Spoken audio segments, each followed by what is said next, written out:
ये रामलीला क्यों खास है, इसके बारे में आज हम जानेंगे यहाँ के किरदारों से और रामलीला कमेटी के मेंबर से। फिलहाल हम आपको दिखाते हैं किस तरीके का हुजूम है इस वक्त, चारों तरफ कितनी भीड़ इकट्ठी हो गई है। अभी तो सिर्फ रामलीला की शुरुआत है। बताया जाता है सूर्यास्त होने से पहले ये रामलीला ख़त्म कर दी जाती है और ये दिन की रामलीला है, मशहूर रामलीला है। 52 गाँव से यहाँ लोग आते हैं और हर साल इससे ज़्यादा भीड़ का हुजूम यहाँ मौजूद रहता है। हम बात करेंगे यहाँ किरदारों से और बात करेंगे क्यों आखिर इतने सालों से उनका जुड़ाव है। बताया जाता है 110 सालों से ऊपर हो गए हैं यहाँ की रामलीला को, और बताया जाता है इसका इतिहास नवाब पटौदी के घर से भी। आखिर कहा जाता है नवाब पटौदी के पिताजी 1902 में एक केस लड़ने के लिए जा रहे थे।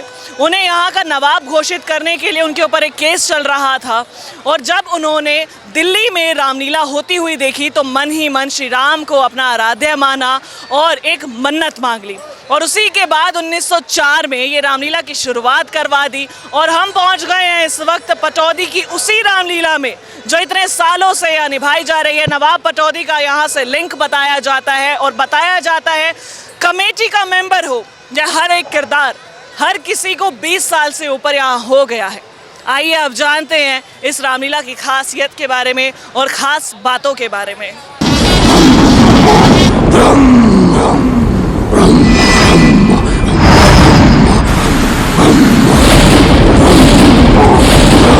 तेरे 1000 वर्ष पूरे हुए राक्षस, तेरी घोर तपस्या सफल हुई। आंखें खोल राक्षस, आंखें खोल।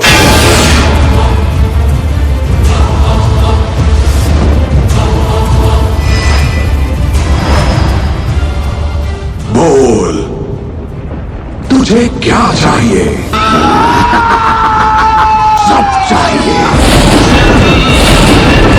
ब्रह्मा, मुझे सब चाहिए।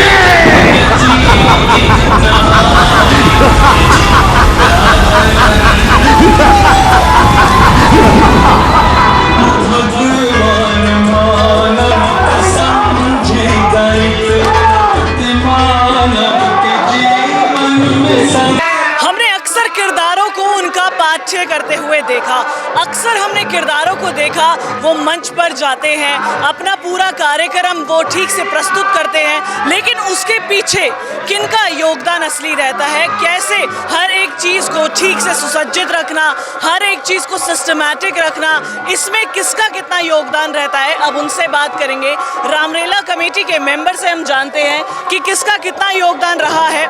सर, क्या नाम है आपका? लवकेश गुप्ता। सर, आपका इस रामलीला में क्या योगदान रहा है और कब से आप इस रामलीला के साथ जुड़े हुए हैं? रामलीला में तो बचपन से ही जुड़े हुए हैं जी, जब छोटे छोटे थे तभी जुड़ गए थे, और वर्तमान में मेरे पास इस रामलीला का डायरेक्टर और मैनेजमेंट में सेक्रेटरी की जिम्मेदारी है। क्या दायित्व रहते हैं सर बतौर डायरेक्टर, आप बता रहे हैं, और कितना कठिन रहता है, कितना चुनौतीपूर्ण रहता है, कितने समय पहले से ये तैयारियां शुरू हो जाती हैं? लगभग 2 महीने पहले से तैयारियां शुरू हो जाती हैं। जो रामलीला के कलाकार हैं, सब कलाकार यहीं के लोकल बच्चे हैं, सब सेवा करते हैं, कोई पैसा नहीं लेता है। तो उन बच्चों को बुलाना और रोज़ाना उनकी रिहर्सल करवाना, तो ये 2 महीने का कार्य लगभग चलता है। आइए अब एक और मेंबर से जानते हैं और बात करते हैं उनका क्या दायित्व है। सर, आपका क्या योगदान रहता है इस रामलीला के अंदर? तेजभान सिंह चौहान, मैं इस रामलीला कमेटी का वाइस प्रेसिडेंट हूँ। क्या दायित्व निभा रहे हैं सर? हम अक्सर देखते हैं किरदारों को सामने मंच पर आते हुए, लेकिन उसके पीछे बैक एंड टीम की कितनी मेहनत रहती है वो हम नहीं जानते। ये कितना चुनौतीपूर्ण रहता है? ये बड़ा चुनौतीपूर्ण कार्य है, क्योंकि दिन में रामलीला जो होती है इसमें हमें सारी व्यवस्थाएं देखनी पड़ती है, कलाकारों को भी देखना पड़ता है, पब्लिक को भी देखना पड़ता है, प्रशासन को भी संभालना पड़ता है, हर चीज़ को संभालना पड़ता है, जो कि सभी मेंबरों को बड़ा चुनौतीपूर्ण कार्य है। लेकिन हम इसे बिल्कुल अपना घर का कार्य समझ करके इसको हम पूरा करते हैं। सभी साथी एक साथ मिलकर के काम करते हैं। ये रामलीला 1904 में प्रारंभ हुई थी, और नवाब पटौदी के पूर्वजों ने इस रामलीला को प्रारंभ कराया था। मेरे बुजुर्ग बताते थे, मेरे दादा, जिन्होंने इस रामलीला में काल का पाठ किया, सुरपणखा का पाठ किया। उस समय बेगम साहिबा की तमूटियां भी यहाँ पर लगती थी और पूरा शाही परिवार रामलीला देखने के लिए आता था। और स्वयं सैफ अली खान के पिता नवाब मंसूर अली खान भी इस रामलीला में, दिन वाली रामलीला जो मशहूर है पूरे बावनी में, इसमें हनुमान जी की सेना में वो भी पार्ट प्ले करते थे। और मेरी भी लगभग 4 पीढ़ियों ने इस रामलीला में पार्ट प्ले किया है। इसलिए कि हमारे बड़े जो है इसी में थे शामिल पहले, इसीलिए हमने इसको चुना। सबसे पहले मैं वॉलंटियर से शुरुआत हुई थी हमारी, उसके बाद वॉलंटियर प्रधान भी रहा मैं, भरत शत्रुघ्न के भी पार्ट करे, डायरेक्टर भी रह लिया, उप डायरेक्टर भी रह लिए। अब मैं फिलहाल जो कपड़े लगते हैं स्टोर भी करें वो हूँ। आप कितने सालों से ये राम का किरदार निभा रहे हैं? मेरे को अब ये 10वां साल हो गया है जब मैं राम का किरदार यहाँ पर निभा रहा हूँ। इस ऐतिहासिक रामलीला में हमने बहुत कुछ सीखने को मिला है। हमें यहाँ पर ये सीखने को मिला है, आए दिन आए साल देखते हैं हम, पूरे देश में रामलीला का मंचन होता है। वहाँ पर रामलीला का मंचन करने का मेन मोटिव ये है कि हम जो आजकल की यूथ जनरेशन है उसको ये साइन दे पाएँ कि वो अपने माता पिता की आज्ञा का पालन करें। जिस प्रकार श्री राम और लक्ष्मण जी ने अपने माता पिता के वचनों का पालन करने के लिए 14 वर्ष इतना बड़ा राज्य ठुकरा कर चले गए, उसी प्रकार सभी को अपने माता पिता का आदर करना चाहिए, सम्मान करना चाहिए। और दूसरी बात ये, अगर कहें सीता को लेकर के, तो श्री रामचंद्र जी सबको मालूम है कि उन्होंने सीता जी को वचन दिया था। और आज के युग में अगर हम देख रहे हैं तो यूथ को भी यही जो साइन है, यूथ को भी यही संदेश अपनाना चाहिए।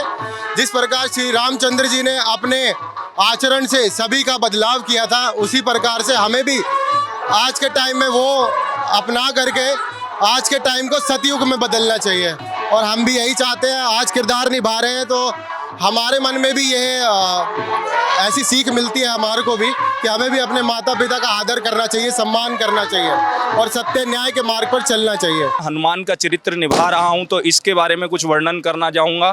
प्रभु हनुमान जी का जो चरित्र है वो निष्ठा पूर्वक है। प्रभु राम के प्रति इतनी निष्ठा, किसी सवाल को नहीं पूछना। अर्थात जीवन में अगर आपको आगे बढ़ना है और सीखना है तो मेरा मानना है कि हनुमान के चरित्र से आपको जो प्रभु राम के प्रति उसकी निष्ठा थी उसको जरूर सीखना चाहिए। सर, आपने बताया 30 सालों से आप निरंतर इस पाठ्य को निभा रहे हैं। 30 सालों में निजी जीवन में क्या बदलाव आया, और साथ ही साथ जो देख रहे हैं उनसे आप क्या अपील करना चाहेंगे कि क्या बुरी आदत थी रावण की जो आज के समाज के जो लोग हैं उसे ना फॉलो करें? रावण का पात्र जिस ढंग का दिखाया गया है विलन के रूप में, उस ढंग का नहीं है। केवल उसने अपने जीवन में सीता के जैसे नार को हरा, ये एक उसकी बहुत बड़ी गलती थी। श्रद्धा से हमें औरतों को पूजना चाहिए। और अपने भाई विभीषण को उसने लात मारी और घर से बाहर निकाल दिया। ये जब अपने भाइयों को हम भाई आपस में दूर करेंगे तो वो हमारे लिए, हमारे परिवार के लिए नुकसानदायक रहेगा और हमारे परिवार टूटेंगे। हमारे रहस्य, हमारे परिवार के राज वो दूसरों को जाकर बताएंगे और हमारा परिवार कमज़ोर पड़ जाएगा। सर, क्या हम वाकई में ये आज मान सकते हैं कि समाज से रावण का अंत हो चुका है? क्योंकि हर साल हम रामलीला निभाते हैं, हर साल हम रावण का पुतला जलाते हैं, लेकिन हम देख रहे हैं युवाओं में नशा फैल रहा है, युवाओं में गलत आचरण फैल रहे हैं। इनके लिए आप बतौर एक रावण के किरदार निभा रहे हैं, क्या युवाओं से अपील करेंगे? युवाओं से मैं अपील करूंगा कि नशे से दूर रहा जाए। और रही बात समाज की, तो समाज में ये चीज़ें, बुराइयां, कुरीतियां फैल रही है। इस रामलीला में जिस ढंग का हम ये किरदार निभा रहे हैं, लेकिन पूरी रामायण ही हमारे को बहुत अच्छा संदेश देती है। भगवान राम अपने माँ के कहने से वो 14 वर्ष तक वनवास चले गए और जो रावण है उसमें इतनी बुराइयां दिखाई गई है। रावण भी किसी ढंग से भी संदेश देता है कि जीवन में कभी अधर्म नहीं होना चाहिए और अगर अधर्म होगा तो हमारे समाज का विनाश होगा। इसलिए मैं सभी से ये अपील करूंगा कि ना तो अपने परिवार के किसी सदस्य को गलत बोला जाए और औरतों का हमेशा सम्मान किया जाए। मैं इस तरह से आपको संदेश दूंगा। बतौर एक सीनियर कैरेक्टर आप अपने छोटे आर्टिस्ट, जूनियर आर्टिस्ट को क्या संदेश देते हैं या क्या कुछ सिखाते हैं इन्हें? बहुत शानदार ये काम कर रहे हैं सारे के सारे, बड़े नियम के साथ ये काम कर रहे हैं। बहुत अच्छे समय पर, समय के पाबंद हैं, समय पर आते हैं, समय पर अपना मेकअप करते हैं, अपने माता पिता के लिए, अपने समाज के लिए ये कोई ना कोई रोल अच्छा निभा रहे हैं। और समाज इनकी तरफ देख रहा है कि किस ढंग से ये पूरे सनातन धर्म के प्रचार के लिए ये बच्चे आगे आ रहे हैं और पूरे ये सनातन धर्म का प्रचार कर रहे हैं। और मैं उम्मीद करता हूं कि हमारा धर्म इसी ढंग से आगे चलता रहे और हमारे सनातन धर्म का प्रचार यूं ही चलता रहे। आज तू मेरे हाथों से नहीं बच सकता।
तो ये थे पटौदी के दिन वाली रामलीला और आपने देखा, सभी किरदारों को सुना, रामलीला कमेटी के मेंबर्स को सुना और उनके दिए हुए संदेशों को सुना और साथ ही साथ सुना कि कैसे उन्होंने अपने निजी जीवन में बदलाव किए।